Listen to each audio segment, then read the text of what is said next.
Ada's Adventure Across America. Ada, a curious girl with a heart full of wanderlust, found a mysterious, shimmering map in her grandmother's attic. It wasn't an ordinary map. It glowed with a soft, golden light and whispered promises of adventure. "This is a map of the United States," her grandmother said, her eyes twinkling, "but it shows more than just places. It shows stories." Ada's finger traced the outline of a giant statue on the map, and suddenly, the attic walls melted away. She was standing on an island, looking up at a towering lady in a green robe holding a torch. "Welcome to New York City," a voice as cheerful as the city's bustle seemed to say. A friendly pigeon with feathers like a polished tuxedo landed on her shoulder. "I am Percy," he cooed, "and I can show you the secrets of the Big Apple." Ada giggled as Percy pointed his wing towards the tall buildings.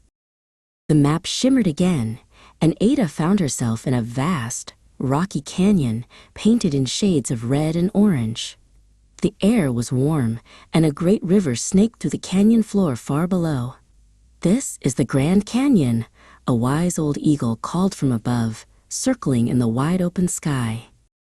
The eagle, whose name was Sky, swooped down to land on a nearby rock. "I can show you the ancient stories carved into these walls," she said, her voice echoing in the canyon. Ada looked on with wonder, as Sky pointed a wing towards the rock carvings. With another touch of the map, Ada was in a lush green forest, with trees so tall they seemed to touch the clouds. Giant redwood trees towered over her, their massive trunks like the legs of ancient giants. "Welcome to California's redwood forest." A tiny, quick hummingbird buzzed by her ear. The hummingbird, named Zippy, darted around her head. "Follow me," he chirped. He led her through the quiet forest to a hidden grove where a family of deer was drinking from a sparkling stream. Everything was peaceful and still. The map's next stop was a city filled with music. The air hummed with jazz, and colorful buildings with iron balconies lined the streets. "This is New Orleans," a smooth, jazzy voice said. A friendly alligator wearing a small hat tipped his head to her from a nearby courtyard. The final glow of the map brought Ada to a snowy mountain range, under a sky filled with dancing green and purple lights. "This is Alaska, and you're seeing the northern lights," a deep, gentle voice rumbled.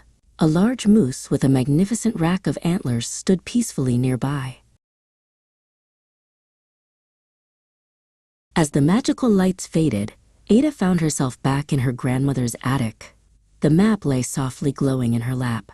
She knew that her adventure was over for now, but the stories and the magic of America would stay in her heart forever.